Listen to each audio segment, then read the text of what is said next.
રાધે રાધે, જય સિયારામ. આપણે બ્રજ કે ભક્ત માંથી હરિદાસ બાબાજીનું ચરિત્ર ચાલે છે. હરિદાસ બાબાજી રામાનંદી મહાત્મા હતા અને ભગવાન જગન્નાથ એને પસંદ કરે છે કે આજ ભક્ત મને વૃંદાવન લઈ જાય.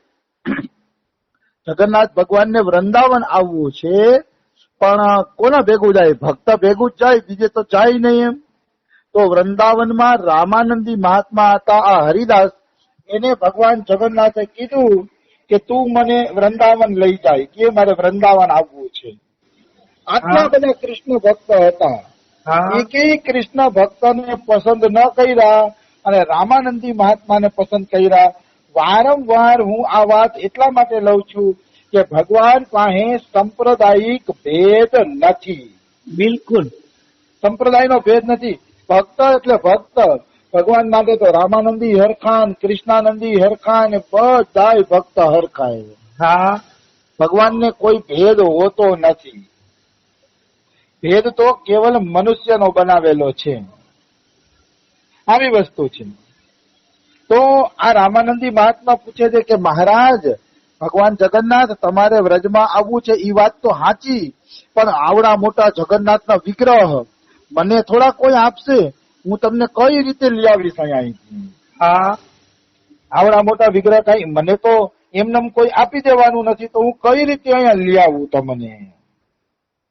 ત્યારે ભગવાન જગન્નાથ કહે છે કે આવતી અષાઢી બીજે 2 અષાઢ મહિના આવે છે. એ 2 અષાઢ મહિના આવે ને ત્યારે અષાઢી બીજના દિવસે જ જગન્નાથ ભગવાનના લાકડાના નવા સ્વરૂપ પધરાવવામાં આવે અને જૂના સ્વરૂપ દરિયામાં વિલીન કરી દેવામાં આવે છે. જગન્નાથની મૂર્તિ, લાકડાના જે મૂર્તિ છે ને જગન્નાથની જે રથયાત્રામાં લઈ જાય, એ દર 36 વર્ષે બદલવામાં આવે છે. 36 વર્ષે મતલબ આ જગન્નાથમાં અષાઢી બીજમાં મૂર્તિ બદલાવી, પછી આવતી વખતે શ્રાવણમાં પુરુષોત્તમ મહિનો આવે, પછી ઓમાં આવે, પછી ઓમાં, એમ કરતા કરતા 12, 13, 36 વર્ષે પાછા 2 અષાઢ મહિના ભેગા થાય. ત્યારે એ અષાઢી બીજના દિવસે જગન્નાથજીને બદલાવવામાં આવે છે. તો આ રામાનંદી મહાત્માને જગન્નાથજી કહે છે કે આ વખતે 2 અષાઢ આવે છે, એટલે મારી જૂની મૂર્તિ દરિયામાં પધરાવી દેશે. એ દરિયામાં પધરાવા ન દેતો અને એ મૂર્તિને તું વૃંદાવન લઈ આવ. મારી ઈચ્છા છે કે એ મૂર્તિ વ્રજમાં નિવાસ કરે. કહેવાનો ભાવ શું છે કે આવું કીધું ત્યારે હરિદાસને હિંમત આવી કે ચાલો મૂર્તિ દરિયામાં પધરાવી દઈએ, એના કરતા હું એને વૃંદાવનમાં લઈ આવું તો કેવું સારું.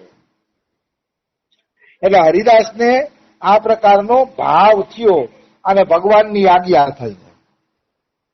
આટલું બોલી અને ભગવાન છે એ અંતર્ધ્યાન થઈ જાય છે. હરિદાસ બેચેન બની જાય છે કે હવે ઠાકોરજીનું આજ્ઞાનું પાલન કઈ રીતે કરવું? હું તો એકલો છું, બધું કરી માગીને જીવું છું, ઠાકોરજીની આજ્ઞા સિવાય મારી પાસે કોઈ બળ નથી, તો હું શું કરું? એમ પછી એને એમ થયું ચાલો ભગવાને આજ્ઞા આપી છે તો આગળ પણ ભગવાન જ કઈક વ્યવસ્થા કરશે. એવો ભાવ રાખીને, એવો મનમાં નિશ્ચય કરીને શિષ્યોની સાથે કીર્તન કરતા કરતા એ જગન્નાથપુરી હાલતા થઈ ગયા. જો યાત્રા આ રીતે થવી જોઈએ, કીર્તન કરતા કરતા યાત્રા થવી જોઈએ. ઘણા માણસો યાત્રા કરતા હોય ને તો ગપ્પા મારતા જતા હોય. ગપ્પા મારીને ક્યારેય યાત્રા ન થાય. યાત્રા તો ભગવાનના સ્મરણ સાથે, ભગવાનના કીર્તન સાથે અને સત્સંગ સાથે યાત્રા થવી જોઈએ. હા, સત્સંગ પણ સાથે સાથે થતો જવો જોઈએ. એનું જ નામ છે ને યાત્રા છે, બાકી કોઈ યાત્રા છે જ નહીં. બિલકુલ આવી વસ્તુ છે. એટલે કહેવાનો ભાવ શું છે કે ભગવાનની યાત્રા ભગવાનના ભજન સાથે થવી જોઈએ, તો જ યાત્રા યાત્રા છે, નહીં તો પ્રવાસ છે. તો આ કીર્તન કરતા કરતા જગન્નાથપુરી કોર હાલતા થયા. એ સમયે રેલગાડીની સુવિધા હતી નહીં, જંગલોમાંથી પસાર થતા થતા, નદી નાળાઓમાંથી પસાર થતા થતા, પર્વતોને પાર કરતા કરતા જગન્નાથપુરી જવું પડતું હતું. એટલે લગભગ અહીંયા ઘણા સમય પછી હરિદાસ પહોંચ્યા, મતલબ 15-20 દિન મહિનોથી પણ લાગી ગયો હશે. ત્યારે હરિદાસ જગન્નાથપુરી પહોંચ્યા. જગન્નાથપુરીમાં તો મહા મહોત્સવ ચાલુ હતો, કારણ કે ભગવાનના નવા વિગ્રહ પધરાવાના હતા, જૂના વિગ્રહને દરિયામાં પધરાવાના હતા.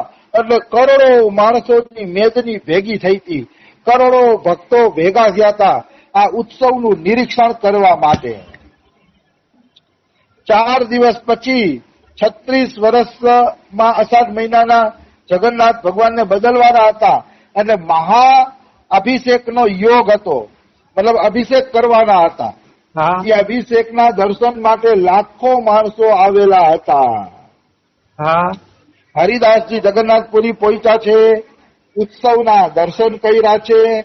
ઉત્સવના દર્શન કરીને હરિદાસજી જગન્નાથજીના પૂજારીઓ પાસે ગયા અને પૂજારીઓને કીધું કે ભગવાન જગન્નાથના જૂના સ્વરૂપ મને આપી દો. એ જૂના સ્વરૂપને વૃંદાવન જવાની ઈચ્છા થઈ ગઈ છે. તો પૂજારીઓએ શું કીધું કે ભાઈ આ હજારો વર્ષનો નિયમ હાઈલો આવે છે કે જગન્નાથજીના સ્વરૂપને સમુદ્રમાં પધરાવી દેવો. એ નિયમ અમે તોડીએ નહીં કે.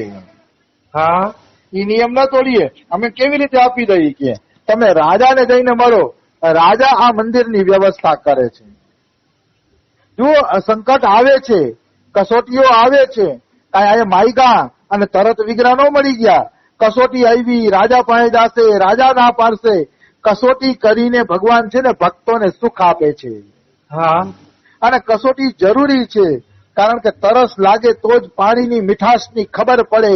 એમ કસોટી આવે, દુઃખ તકલીફ આવે ત્યારે ભગવાનના દર્શનનો જે અલૌકિક આનંદ છે એ અલૌકિક આનંદ ત્યારે આવે છે.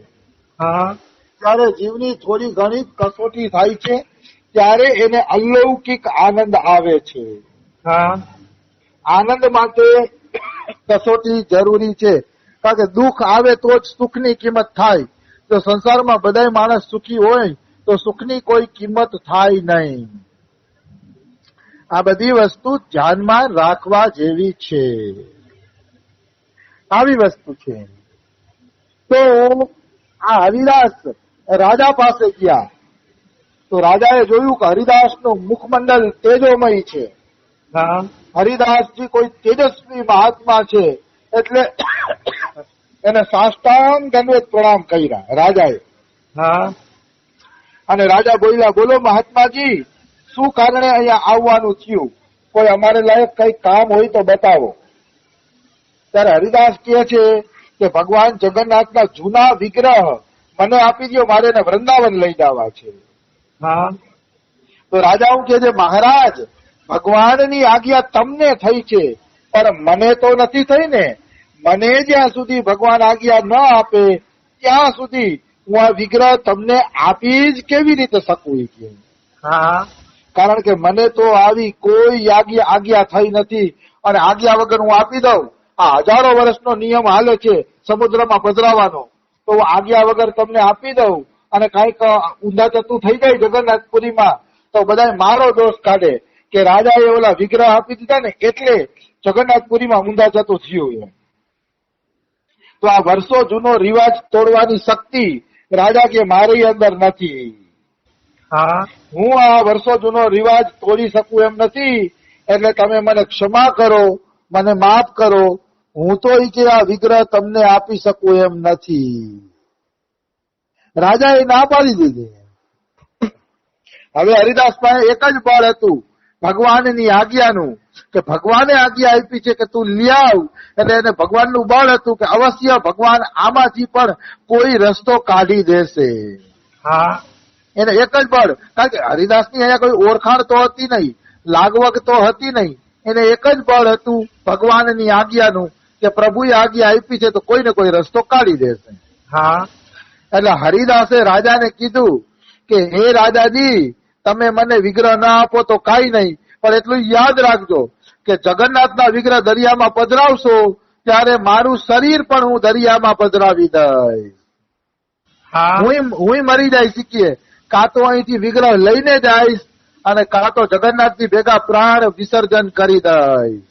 હા ત્યારે રાજા કે મહારાજ મને માફ કરો, તમારે જે કરવું એ કરો, પણ ભગવાનની આજ્ઞા નહીં થાય ત્યાં સુધી હું તમને વિગ્રહ તો નહીં આપું, નહીં જ આપું. તો કે કઈ વાંધો નહીં, તમે તમારું કામ કરો. હરિદાસ કહે હું મારું કામ કરું. આમ કહીને હરિદાસ સમુદ્ર કિનારે વયા ગયા છે. સમુદ્ર કિનારે જઈને હરિદાસે ઉપવાસ આંદોલન ચાલુ કર્યું. હા હજી જગન્નાથ ભગવાનના ઉત્સવને 4 દીની વાર હતી. 4 દી સુધી એને ઉપવાસ આંદોલન ચાલુ કર્યું કે કાં તો ભગવાન મને મારી સાથે આવે ને કાં તો હું મરી જાવ. તો 4 દી ઉપવાસ કર્યા. ચોથી દિવસે અડધી રાત્રિમાં રાજા હૂતો હતો, તો રાજાને ભગવાન સપનામાં ગયા. હા ચોથી રાત્રે ભગવાન સપનામાં ગયા અને કીધું કે એ મહાત્મા મારી આજ્ઞાથી જ લેવા આવ્યા છે આ સ્વરૂપ કે, અને તમે એ મહાત્માનો તિરસ્કાર શા માટે કર્યો? જાઓ અત્યારે ને અત્યારે મહાત્માને મનાવો, મનાવી અને એની આજ્ઞાનું પાલન કરો અને મારા જૂના સ્વરૂપ એને આપી દો. ભગવાન જગન્નાથ રાજાને કહે છે કે મને પણ વૃંદાવન જવાનો શોખ લાગી ગયો છે, મારે ખુદે જ વૃંદાવન જવું છે, એટલે મહેરબાની કરીને તમે છે ને એ સ્વરૂપ એને આપી દો. હા હવે રાજા ભયભીત થઈ ગયો. રાજા ડરી ગયો કે આ તો માણસ હાચો નીકળો કે. એટલે રાજાએ પોતાના કર્મચારીને મોકલા કે જાવ ઈ સંતને ગોતો, ક્યાંક જગન્નાથપુરીમાં હશે. તો ઈ સંતને ગોતવા નીકળ્યા. રાજા પછી સ્વયં સમુદ્રના કિનારે ગયા અને રાજા એના ચરણોમાં પડીને ક્ષમા યાચના કરે છે. હા રાજા હરિદાસની ક્ષમા માંગે છે અને કહે છે મહારાજ હવે મને ભગવાન